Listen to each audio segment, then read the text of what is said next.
Good afternoon. Assalamu alaikum. My name is Ziyad. I am the Director General for Fisheries at Ministry of Fisheries, Marine Resources and Agriculture.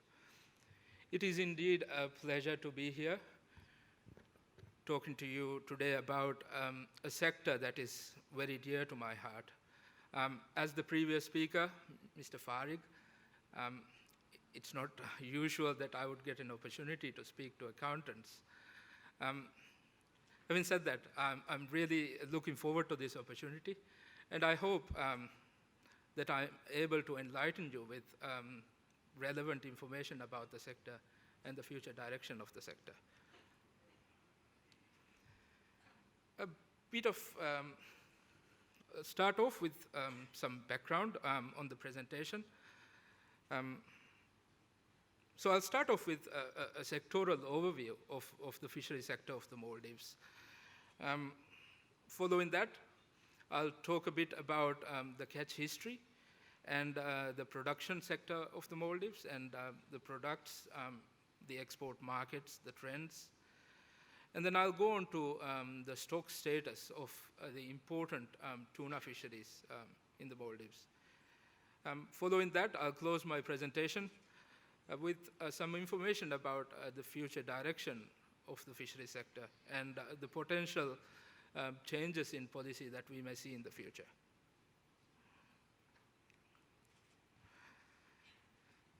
As background and as presented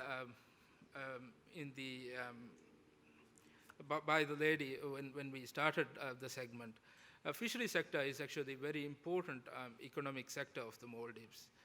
It employs about 17,000 fishermen, roughly 15 to 20% of the labor force of the Maldives.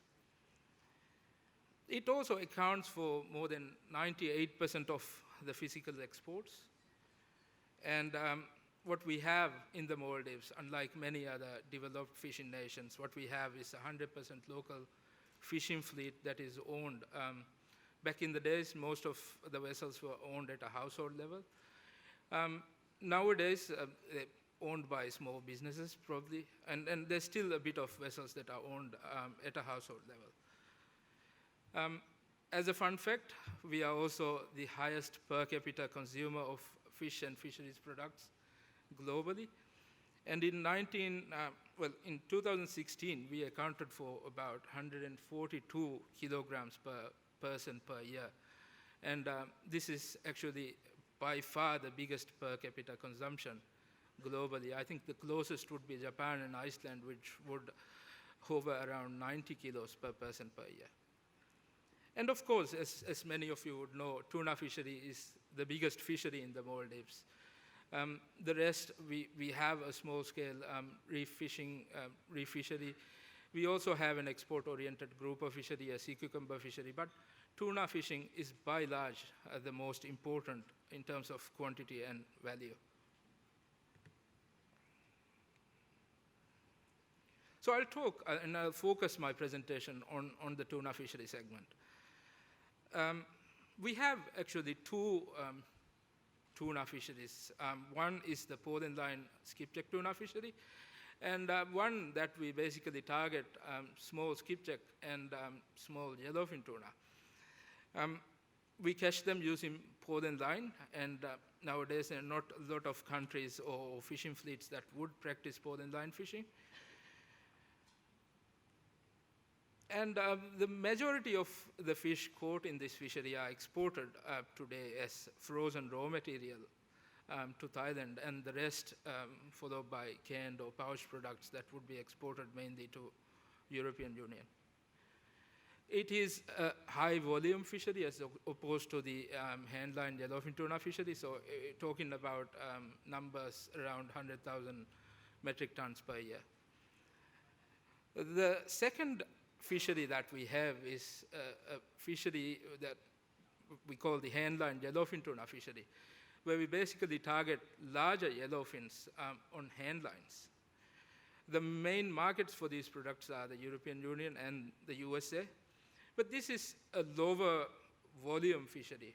We don't trade in numbers, it's a lower volume fishery, it's a high value product. But in terms of the actual revenue, both the fishery are equally as important.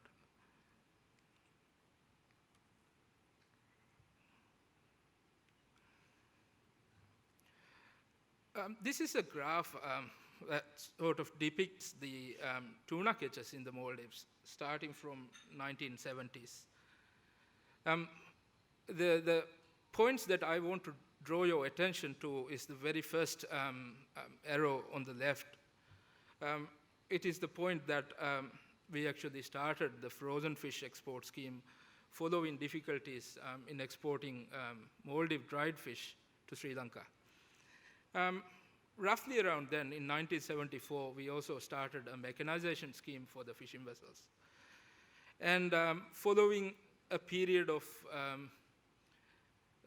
stable catches since mid-1980s, we have actually seen tremendous growth in tuna catches in the Maldives. And this peaked in 2006 at around 180,000 metric tons. Just before 2006, we saw the 2004 Boxing Day tsunami.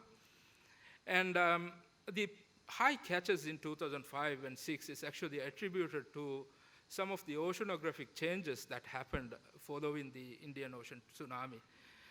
And this is actually a very important period in the fishery sector of the Maldives, which actually saw growing catches for a serious period of time, and following which the catches considerably went down. And this actually had serious impacts on a processing segment that was in the establishments, in the works at the time. I don't think we have fully recovered from the effects of this particular increase and the crash. And then, as many of you would know, there are still a number of facilities, particularly targeting the processing of skipjack tuna that are ineffective in various parts of the Maldives. And then we will go in more detail. I will go into more detail in the next few slides about why this might have happened. Looking at tuna exports,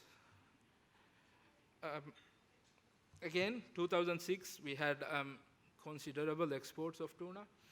But what I want to draw your attention to from this particular graph is the volume of tuna that is exported to Thailand.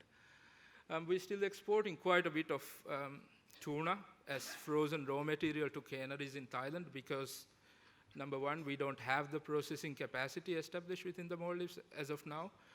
And also, there's a shortage of cold storage throughout the country. So what happens is when the cold stores are full, we have to ship it out to Thailand, and we can't actually hold the raw material for it to be processed internally.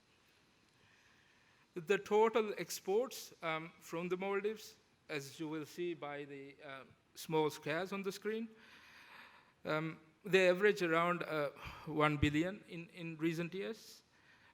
And then this is actually information that we have extracted from export data.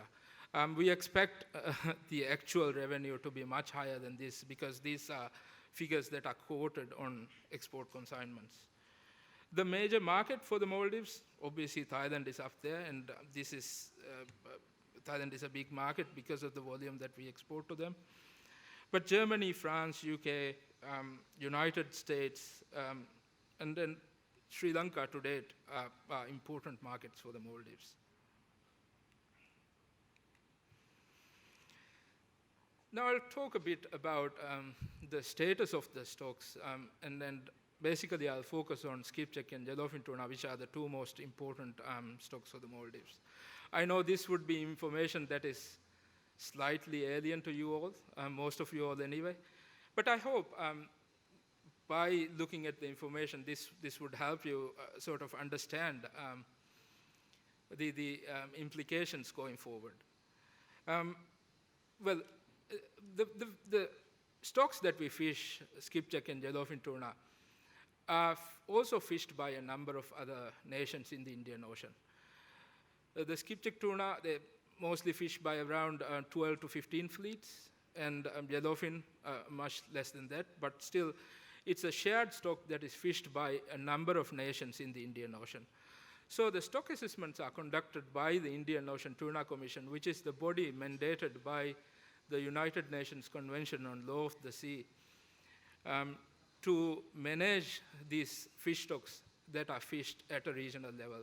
Tunas are highly migratory, and for that reason, countries that actually fish tuna are required to come together and to work together to manage the fish stocks. And stock status, as you would see, I mean, as I would explain, is presented for the laymen in a Kobe plot.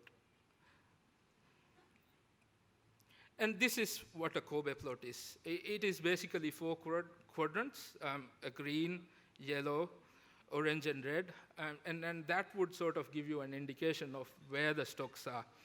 If you are in the green zone, the stock is healthy, and fishing pressure is also at a level that would sustain the stocks going for the future. If you are in the yellow, the stock is still considered at a healthy level, but the fishing pressure is too high. If you're in the orange zone, the fishing, well, the stock is overfished, but the fishing pressure is okay, and then over time it would come back into the yellow or green zone. The red is where we don't want to be at all. That is when the stock is overfished, and it continues to be overfished because there's simply too many boats catching not enough fish. And what you will see on this plot is, on the red zone, on the Kobe plot on the left, is actually yellowfin tuna. So the Indian Ocean yellowfin tuna at present is assessed as overfished, and it continues to be overfished. Through IOTC, we haven't been able to actually address this issue, and we haven't been able to agree on a yellowfin tuna rebuilding plan that would bring the stock back into the green zone over a period of 10 years.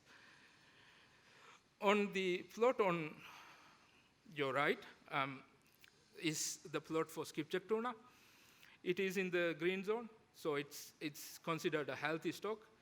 And right now, we're currently very close to the MSY, to the cross, and that's where we are basically targeting to be when we are managing the stocks.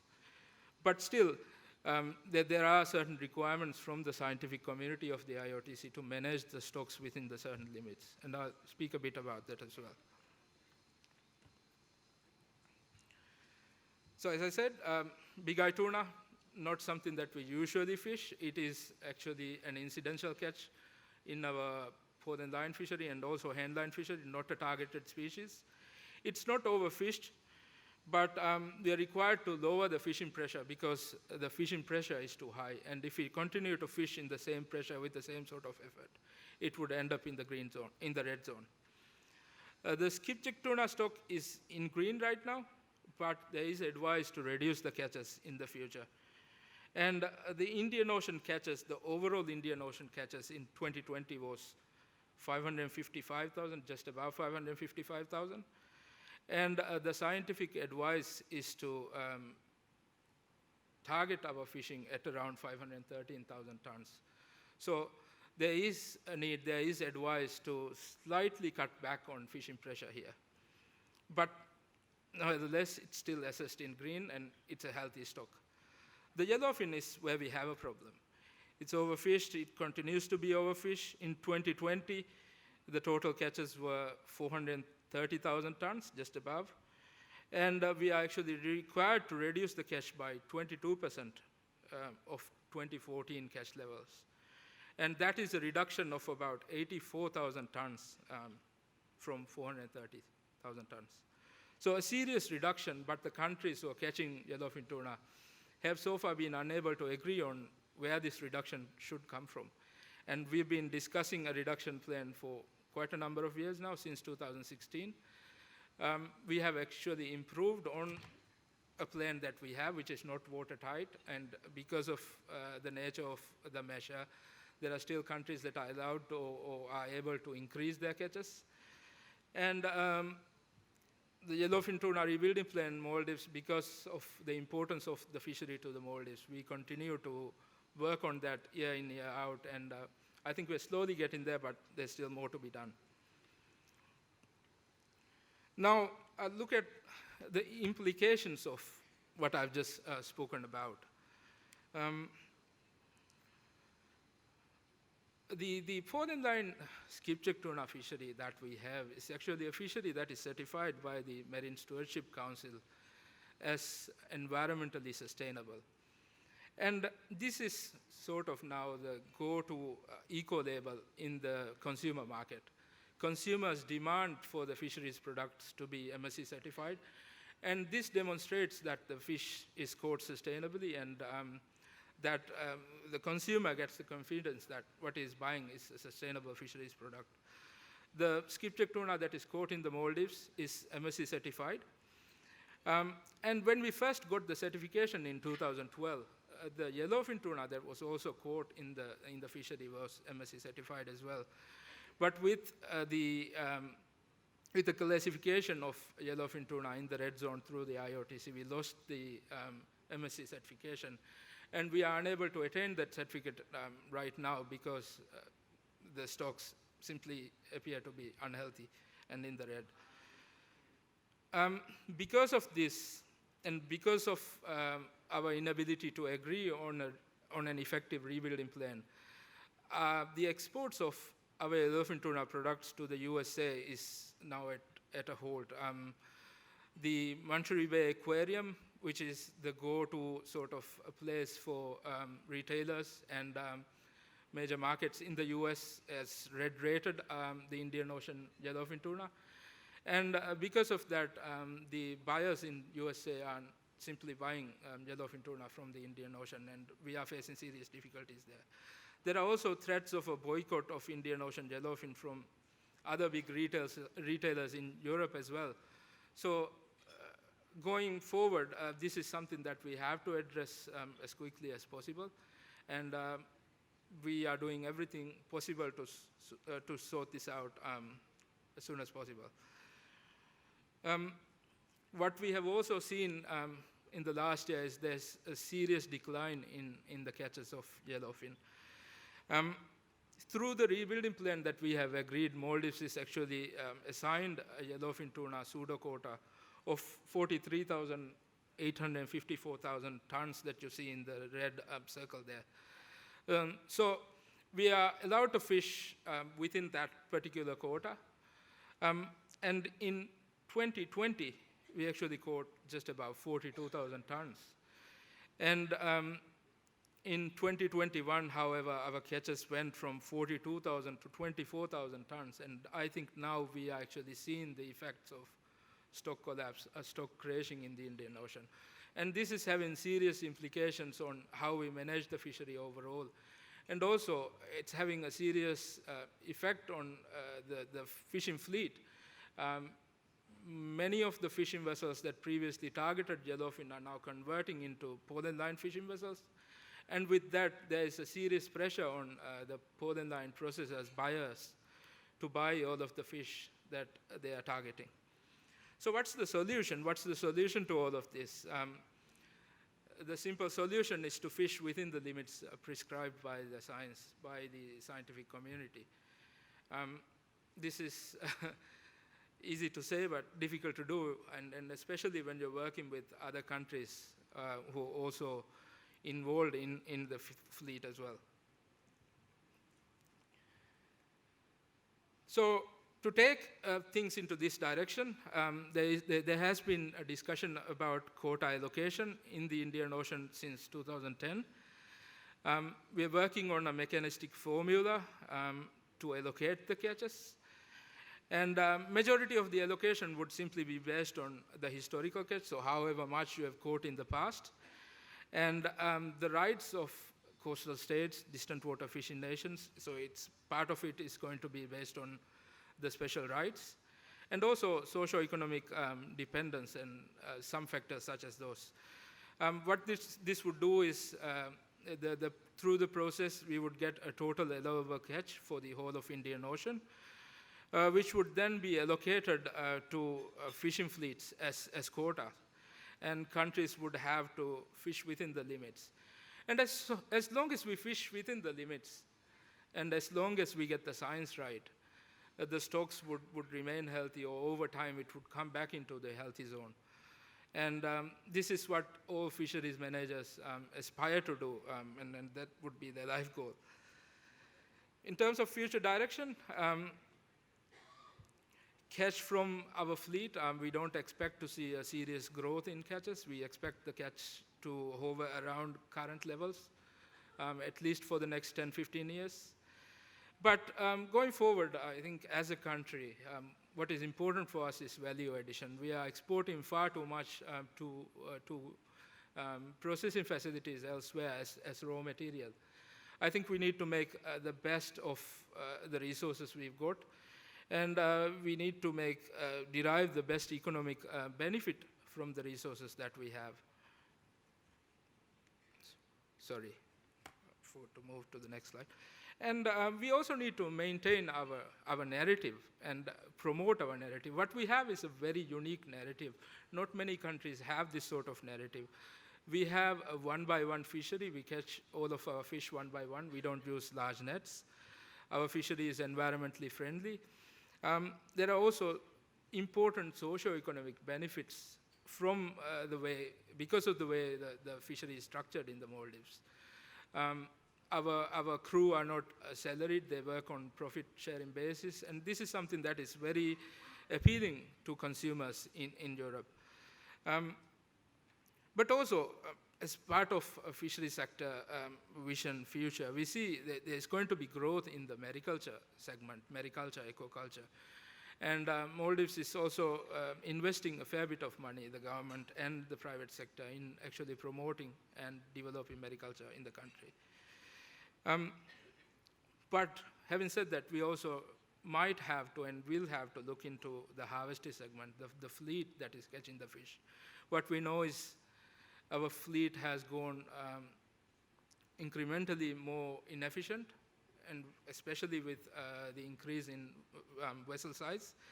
And we think going forward in the future, and when we're talking about quota allocation at a national level, we would have to consider fleet capping or restructuring of the fishing fleet. Thank you very much.